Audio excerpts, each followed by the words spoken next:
चलो, hello students. अब हम पढ़ेंगे next session of questions of time period. ठीक है, तो पहले सेशन में हमने पहले 5 क्वेश्चंस पढ़ लिए थे। अब अपन नेक्स्ट 5 क्वेश्चंस और देखते टाइम पीरियड के कैसे होते। देखो, एक ऐसी ट्यूब है, बेंड ट्यूब बोलते हैं इसको। ठीक है, बेंड ट्यूब। इसमें भाई साहब अपन ने मरकरी भर दी। मान लो ये एंगल थीटा है, ये एंगल थीटा है। अब हमने क्या किया, इसमें मरकरी भर दी।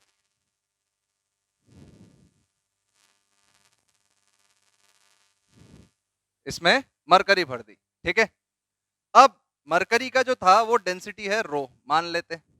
अब टोटल मास ऑफ मरकरी, इसमें मरकरी है, मर्क्यूरी भी बोल दो। ठीक है, total mass of mercury, total mass of mercury,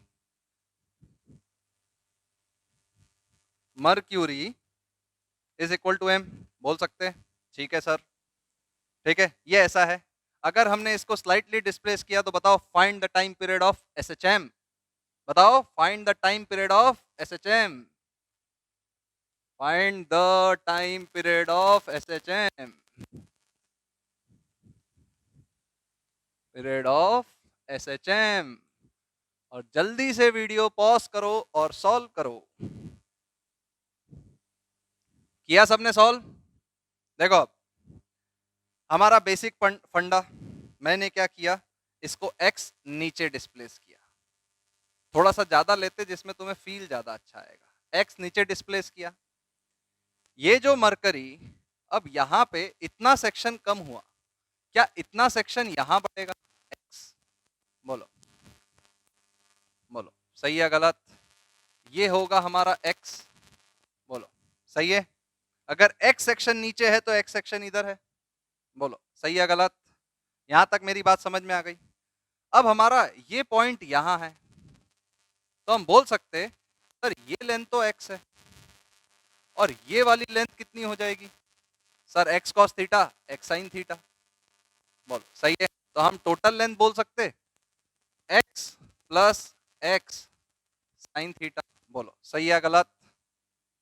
ठीक है, अगर इस पोजीशन पे बात करनी है तो यहां पे प्रेशर सेम होगा, पर इतने के कारण ज्यादा फोर्स लगेगा। हम ये भी बोल सकते pressure into area. Force, pressure क्या होता है? मेरे को एक चीज बताओ, प्रेशर क्या होता है? Sir pressure is rho g h, pressure is rho g h into area is force. अगर हमने एक्स नीचे डिस्प्लेस किया तो इस पे फोर्स ऊपर लग रहा है। ठीक है, तो हमने एफ नेट सीधा कितना लिख देना, F net is equal to h कितना है रो, माइनस साइन लेंगे क्योंकि अपोजिट डायरेक्शन में लग रहा है, रो जी एच कितना है एक्स 1 प्लस साइन थीटा, बोलो सही है। Rho g h into area, area को क्या हम क्रॉस सेक्शन एरिया ए मान लेते, area, area of cross section, बोलो एस मान लेते, बोलो ठीक है। अगर rho g x into 1 plus sine theta into S, सही है, तो हमको एक चीज समझ में आ गई sir, minus rho g s 1 plus sine theta into x, into x, बोलो सही है या गलत? सही है। अब देखो ए नेट क्या लिखेंगे, minus rho g s 1 plus sine theta x by m, बोलो सही है। तो हम टाइम पीरियड क्या निकालेंगे, 2 pi root m upon rho g s 1 plus sine theta, बोलो। सबकी वैल्यूज अगर मैं दे दूं, डेंसिटी 13.6 दे दूं, जी 10 ले लूं, सरफेस एरिया 1 दे दूं, मास 10 किलो दे दूं, तो क्या वैल्यू अपने आप ही आ जाएगी? वैल्यू निकालना कोई बड़ी बात नहीं है। ठीक है, सबको समझ में आया कैसे निकाला मैंने? लिख लो। चलो, अब अपन नेक्स्ट क्वेश्चन करते हैं। ठीक है, नेक्स्ट क्वेश्चन देखो, थोड़ा सा इंटरेस्टिंग है। तुम्हें बहुत मजा आने वाला है। ध्यान से देखो, ये एक व्हील है, ठीक है, ये एक व्हील है, ऐसे रोटेट कर रही है। ये एक व्हील है, ऐसे रोटेट कर रही है। ये एक व्हील है, ऐसे रोटेट कर रही है। अरे यार, हाँ चलो मान लो ऐसे रोटेट कर रही है। इसके ऊपर एक प्लैंक रखा हुआ है ऐसा, इसके ऊपर एक प्लैंक रखा हुआ है ऐसा, ठीक है, ऑफ मास m, ठीक है। ये लेंथ इन दोनों के बीच की फिक्स है l, और इनके बीच में जो कोफिशिएंट ऑफ फ्रिक्शन है वो है म्यू। इनके और इनके बीच में कोफिशिएंट ऑफ फ्रिक्शन है वो है म्यू, ठीक है। If a rod is displaced slightly, find the time period of SHM। बताओ, if rod is displaced slightly, find the time period of SHM।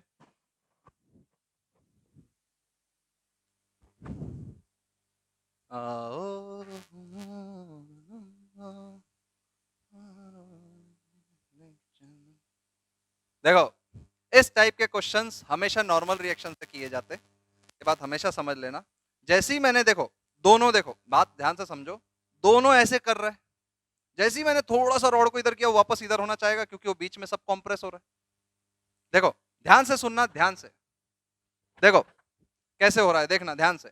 अगर ये इधर जा रहा, मैं कैसे समझता फ्रिक्शन की डायरेक्शन, ध्यान से। अगर ये इधर जा रहा, तो अगर मैंने मान लो बीच में फ्रिक्शनलेस मान लिया, तो ये इधर जाता रहेगा। इसके रिस्पेक्ट में इसका मोशन इधर है, तो इसके रिस्पेक्ट में इसको फ्रिक्शन कहां लगेगा, इधर। और अगर इसको फ्रिक्शन इधर लग रहा है, तो भाई साहब रॉड को फ्रिक्शन इधर लगेगा। बोलो,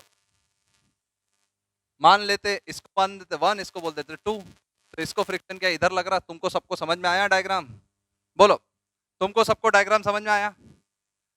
देखो, अगर ये फ्रिक्शनलेस होता, ये इधर जा रहा, इसके रिस्पेक्ट में इसका रिलेटिव मोशन इधर है, तो इसके रिस्पेक्ट में इसको फ्रिक्शन कहां लगेगा, इधर, क्योंकि friction opposes the relative motion between two bodies. तो अगर इसको फ्रिक्शन इधर लग रहा, तो क्या हम मान सकते रॉड को फ्रिक्शन इधर लग रहा होगा? बोलो, रॉड को फ्रिक्शन इधर लग रहा होगा। एट दिस इंस्टेंट ये पूरा बीच में जमा हुआ है, तो हम ये बोल सकते कि भाई साहब इस पे जो इस इंस्टेंट पे नॉर्मल लग रहा होगा इनिशियल, वो ये n होगा, ये भी n होगा। बोलो, और नेट फोर्स सेम होगा, इसलिए रॉड कहीं मूव नहीं हो रहा। सही है गलत? और सेंटर ऑफ मास रेस्ट पे है। बोलो, मेरी बात समझ में आ रही? तो हम यहां पे बोल सकते, फिर सर हमको तो खुजली हुई, खुजली हुई तो हार्मोनिक मोशन हो गया। बोलो, सही है गलत? अगर खुजली हो रही, तो हमने क्या किया सर, इज्जत से रॉड को थोड़ा सा डिस्प्लेस किया इधर x, रॉड को थोड़ा सा डिस्प्लेस किया इधर x। मान लो ये रॉड अब ऐसी हो गई, ठीक है सर। इधर इतनी सी रॉड थी, सेंटर ऑफ मास भी x से इधर गया, सही है? हम बोल सकते हैं ऐसा, बोल सकते हैं ना? तो अगर हम ऐसा बोल सकते, तो क्या सर फाइनली इस पे n1 लग रहा था, n2, इस पे n1 बोल सकते, इस पे n1। बोलो, सही है गलत? इस पे n1 और इस पे n2। तो हम अगर ऐसे में फोर्स बैलेंस किए, तो हमारा सबसे पहला धर्म है sir n1 plus m2 is equal to mg। और देखो, फिर दूसरा धर्म सर, इधर फ्रिक्शन लग रहा था F1, इधर फ्रिक्शन लग रहा है F2। तुम एक चीज देखो, अगर मैंने थोड़ा सा डिस्प्लेस किया, तो रॉड इधर आने की टेंडेंसी रखेगा। थोड़ा सा डिस्प्लेस किया, तो रॉड इधर आने की टेंडेंसी रखेगा। अगर इधर ही नहीं आएगा, तो SHM कैसे होगा? तो यहाँ पे कौन सा वाला फोर्स ज्यादा? अगर ये डिस्प्लेस है, तो F2 ज्यादा होगा। नहीं आया समझ में? तो क्या हम डायरेक्टली ये चीज बोल सकते हैं क्या sir, F1 is equal to mu n1, F2 is equal to mu n2, बोल सकते? बोलो, सही है गलत? हम F नेट को ये भी बोल सकते हैं, अगर सर x डिस्प्लेस इधर हुआ है, तो F net is equal to F1 minus F2, क्योंकि ये डायरेक्शन को हमने पॉजिटिव मानी है, तो म्यू n1 माइनस n2। बोलो, ये आ गई फर्स्ट इक्वेशन। बोलो सही है गलत? अगर हम देखें सर, तो अगर x डिस्प्लेस हुआ तो नॉर्मल से ये सेंटर ऑफ मास का डिस्टेंस, इसका डिस्टेंस क्या हुआ, L/2 प्लस एक्स, और इसका distance sir L/2 minus x. नहीं आया ना तुमको समझ में? आया या नहीं आया? अब दूसरा पॉइंट, क्या ये रॉड रोटेट हो रहा है? रॉड ऐसे ही चल रहा है, ट्रांसलेशन रोटेट दिख रहा है, ऐसे ऐसे ऐसे ऐसे कुछ भी रोटेट हो रहा है, तो नेट टॉर्क जीरो। तो क्या हम सेंटर ऑफ मास के अबाउट नेट टॉर्क जीरो कर सकते? N1 L/2 plus x is equal to N2 L/2 minus x. नहीं आया ना तुमको समझ में? अब देखो, N1 minus N2 into L/2 is equal to minus N1 plus N2 is equal to x. ये कैलकुलेशन तो तुमको आनी चाहिए सर। यहाँ पे तो हमें सिर्फ की वैल्यू निकालनी थी, बोलो, और हमको N1 प्लस N2 की वैल्यू भी पता है, तो हम सीधा बोल सकते हैं sir N1 minus N2 is equal to minus 2/L mg x। बोलो, ये इसी को 2 बोल दो sir, from 1 and 2 F net is equal to minus 2 mu m g by L x। सही है? तो A नेट क्या हो जाएगा? M कैंसल कर दो sir, minus 2 mu g by L into x. अब क्या मैं टाइम पीरियड भी बताऊं तुमको लिख के? चलो, time period is 2 pi root L by 2 mu g. ये लो, जय हिंद जय भारत। बोलो, हो गया? ध्यान से समझो, पहले हमने क्या किया, रॉड को थोड़ा सा इधर डिस्प्लेस किया, रॉड को इधर डिस्प्लेस किया तो रॉड वापस इधर आने की टेंडेंसी रखेगा, रॉड वापस इधर आने की टेंडेंसी रखेगा तो फ्रिक्शन F2 ज्यादा रहेगा। अगर इधर डिस्प्लेस किया और ये वाला फोर्स ज्यादा है तो नेट फोर्स हमेशा ही निगेटिव आएगा। बोलो सही है? फिर हमने बोला रॉड रोटेट तो नहीं कर रही, तो क्या टॉर्क बैलेंस कर सकते हैं उस पॉइंट के अबाउट? ठीक है, टॉर्क बैलेंस करके हमने ये रिलेशन निकाल दिया, और इसके बाद तो हमको जय हिंद जय भारत मालूम ही है। अब हम नेक्स्ट क्वेश्चन की बात डील करते हैं।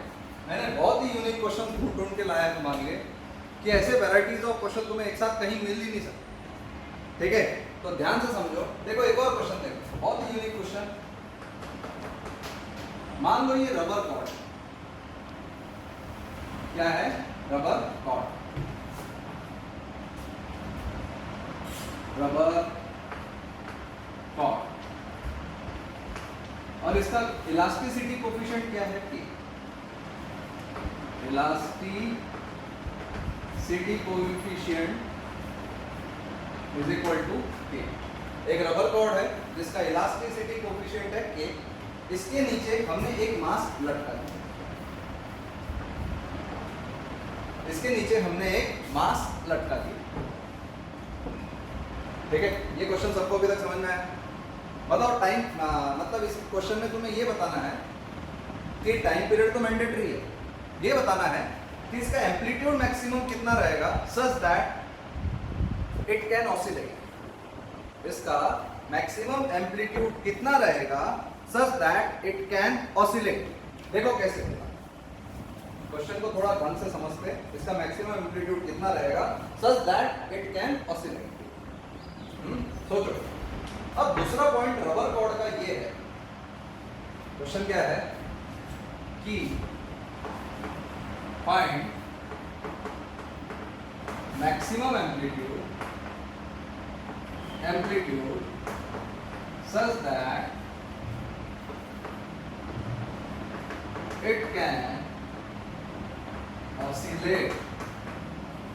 such that it can oscillate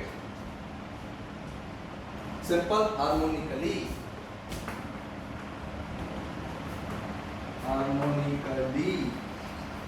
सबको समझ में आया?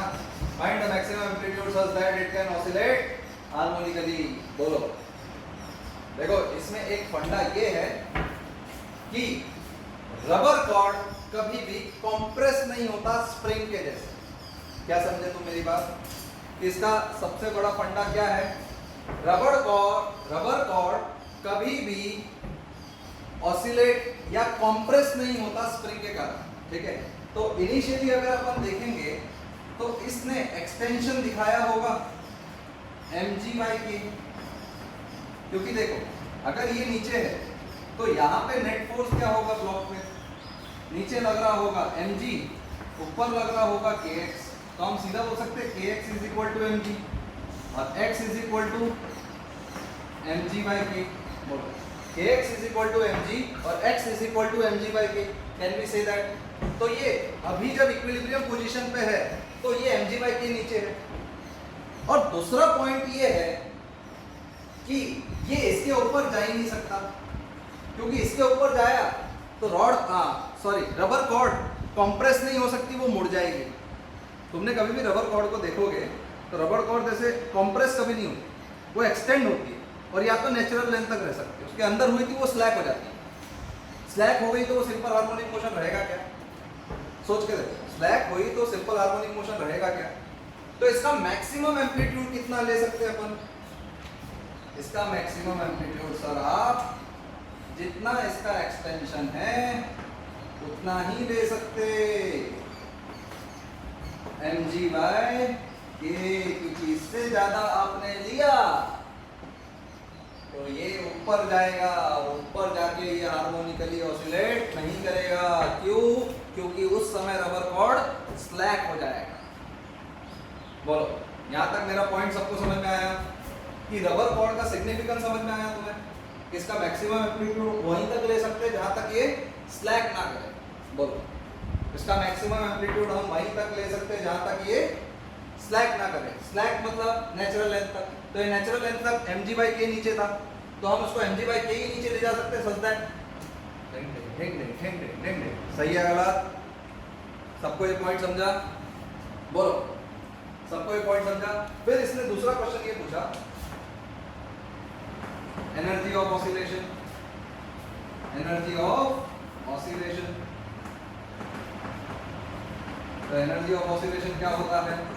हाफ के ए स्क्वायर, हाफ के mg/k का होल स्क्वायर, तो हम सीधा बोल सकते हैं m²g²/2k। बोलो, हाफ के स्क्वायर मतलब m²g²/2k। बोलो, सही है गलत? बोलो, यहाँ तक सबको समझ में आया? एनर्जी भी समझ में आई, एम्पलीट्यूड भी समझ में आया, और इसका ऑसिलेशन m/k ही होगा, 2π√m/k। बोलो, 2π√m/k। बोलो, सही है गलत? चलो फिर नेक्स्ट क्वेश्चन देखते हैं। तो देखो, नेक्स्ट क्वेश्चन ये है कि एक ऐसा सिस्टम है, बहुत ही जबरदस्त है, दिखने में ऐसा डर लगता है नहीं? ये देख क्वेश्चन, पर ये क्वेश्चन बहुत सिंपल है, ध्यान से देखना। बीच में बॉक्स है m मास, यहां से स्प्रिंग लगाई गई है, यहां से स्प्रिंग लगाई गई है, इसका स्प्रिंग कांस्टेंट के, इसका स्प्रिंग कांस्टेंट के, सही है? इसका स्प्रिंग कांस्टेंट के, इसका स्प्रिंग कांस्टेंट के, और ये यहां से ओमेगा से रोटेट हो रहा है। तो इसका फर्स्ट पार्ट है फाइंड टाइम पीरियड। करो जरा, ऑफ ऑसिलेशन करो। क्वेश्चन सबको समझ में आया? Find time period of oscillation, सबको क्वेश्चन समझ में आया? देखो, बताओ, पॉज करके सॉल्व करो। बहुत ही शानदार क्वेश्चन। हमने हमेशा क्या देखा था कि जब भी हम टाइम पीरियड ऑफ ऑसिलेशन निकालते थे, हम क्या करते थे? बॉडी को थोड़ा x इधर शिफ्ट करो या तो इधर शिफ्ट करो, थोड़ी सी बॉडी को हम डिस्प्लेस करते थे। तो वैसे ही हमने यहाँ पे भी किया।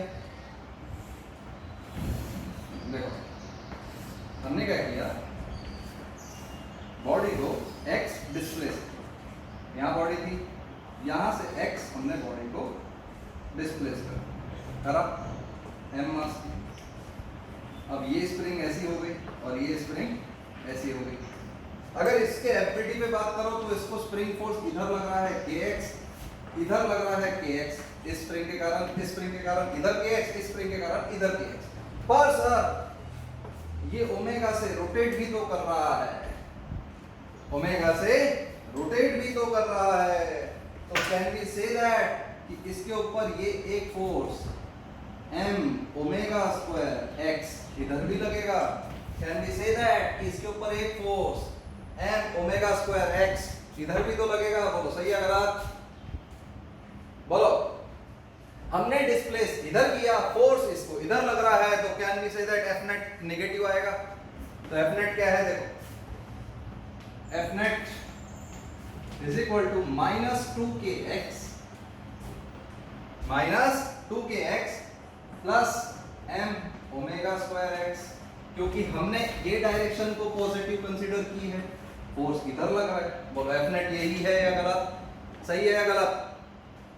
यहां तक सबको समझ में आ रहा? देखो हमने हमेशा टाइम पीरियड के क्वेश्चन में ऐसा ही किया है, थोड़ा सा इधर लिया फिर F नेट निकाला, थोड़ा सा इधर लिया फिर F नेट निकाला।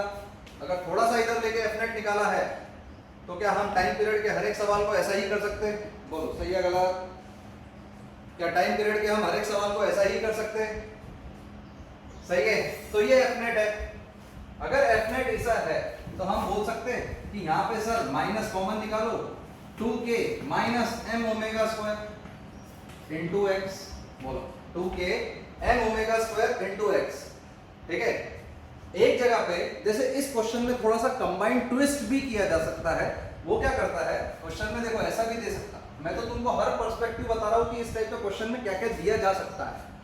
ठीक है। वो दे देगा combined spring constant is k, combined spring constant is k। ठीक है। तो अगर ऐसा स्टेटमेंट कहीं पे भी बुक्स में लिखा दिखा तुम्हें, तो यहां पे तुम्हें k नहीं लेना है, यहां पे तुम्हें k नहीं लेना है। अगर ऐसा कहीं दिया है तो k/2 लेना है। ठीक है। ऐसा कहीं पे भी देखो, मैंने तुम्हें हर एक क्वेश्चन का हर एक नजरिया बताया कि अगर ये दिया है तो ऐसा करना है, ये दिया है तो ऐसा करना है। अभी मैंने क्या किया, स्प्रिंग का अलग अलग k ले लिया, स्प्रिंग का k अलग अलग मान लिया। अगर उसने स्प्रिंग में लैंग्वेज भी बदला तो तुम्हें लैंग्वेज भी बहुत ढंग से पढ़ना है। उसने अगर लैंग्वेज में बदला combined spring constant is k, अगर उसने लैंग्वेज बदला combined spring constant is k, तो यहां पे तुम्हें क्या क्या लेना पड़ेगा, k/2। क्यों? क्योंकि उसने कंबाइंड स्प्रिंग कांस्टेंट k दिया हुआ है और उसने इसको फिर आधा काटा, तो इसका क्या हो जाएगा, k/2 और k/2। बोलो सही है गलत? ऐसा भी क्वेश्चन का एप्लीकेशन वो इसमें डाल सकता। तुम्हें ये भी समझना है कि अगर ये टाइप में क्वेश्चन दिया गया तो तुम्हें ऐसा करना है। और मैंने अभी k ही दे दिया तो ये क्वेश्चन थोड़ा आसान बन गया, तो मैंने अभी k ही दे दिया तो ये क्वेश्चन थोड़ा आसान बन गया। ठीक है। अब देखो, अगर हमने k दिया, ये क्वेश्चन बना, ये बना, तो हम इसको बोल सकते a net minus 2k minus m omega square upon m into x। बोलो सही है गलत? बनाइए। तो इसको हम सीधा बोल सकते हैं इट इज ओमेगा स्क्वायर। तो टाइम पीरियड क्या होगा, 2 m upon 2k minus m omega square, 2k minus m omega square. क्या ये टाइम पीरियड सबको निकालते समझा? सबको ये भी समझा कि कंबाइंड दे दिया गया तो आधा आधे में स्प्लिट क्या करना है। ये भी क्वेश्चन और तरीके से भी पूछा जा सकता था। बोलो सबको ये पर्सपेक्टिव समझ में आया? फिर इसका नेक्स्ट पार्ट, इसमें और क्या पूछ सकता है वो देखो, इसमें और क्या तरीके से पूछ सकता है। वो बोलेगा कि ऐसा ओमेगा बताओ मिनिमम सच दैट कि ऑसिलेशन ही नहीं कर पाए। ठीक है। इसका नेक्स्ट पार्ट वो क्या पूछेगा, find the minimum omega such that कि ऑसिलेशन ही नहीं कर पाए। Find minimum omega such that कि ये ऑसिलेशन ही नहीं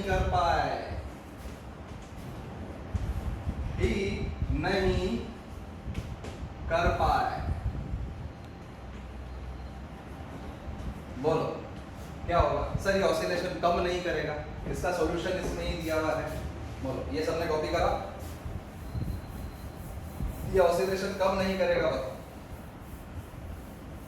जब सर इसका जो टाइम पीरियड है ये वाला टर्म नेगेटिव आ जाए तो हम सीधा बोल सकते हैं 2k माइनस लेस और इक्वल टू 0, लेस और इक्वल टू 0। बोलो सही है गलत? तो ओमेगा क्या आ जाएगा? 2k बाय m लेस और इक्वल टू ओमेगा स्क्वायर। तो ओमेगा मिनिमम क्या है?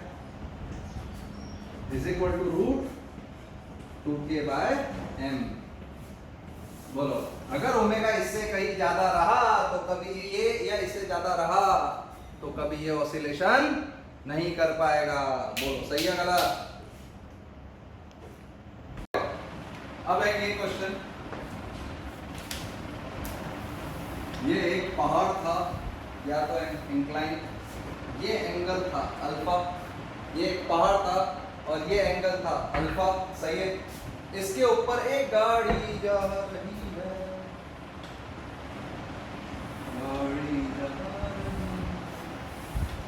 एक गाड़ी जा रही है एक्सेलरेशन a से, एक गाड़ी जा रही है एक्सेलरेशन a से। बोलो सबको समझ में आया? फिर इसके अंदर भाई साहब एक पेंडुलम लगा है,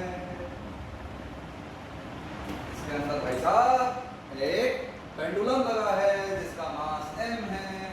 find the time period of pendulum. बोलो find the time period of pendulum.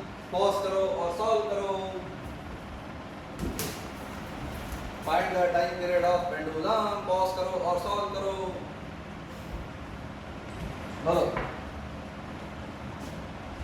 Pause करो और सॉल्व करो। आपको समझ में आया? अब देखो इसका सॉल्यूशन कैसे होगा। सर हमको टाइम पीरियड का फॉर्मूला सिखाया गया था 2 by root m by g effective. अब देखो अब अगर हम गाड़ी के रिस्पेक्ट में बात करें सर फ्रंट बॉक्स पे, तो एक g इधर लग रहा है, एक g तो नीचे लगेगा जय भारत बोल mg, और एक सूडो फोर्स लग रहा है इधर ma। बोलो गाड़ी के रिस्पेक्ट में एक सूडो फोर्स इधर लगेगा ma। अब इसके बीच का एंगल कितना है? अगर देखो ये अल्फा तो ये अल्फा, ये अल्फा तो ये 90 माइनस अल्फा। बोलो सही है गलत? ये अल्फा तो ये 90 माइनस अल्फा। बोलो सही है? बोलो सबको समझ में आया? ये क्या है? 90 माइनस अल्फा। क्या है? 90 माइनस अल्फा। बोलो सही है? अगर ये 90 माइनस अल्फा है,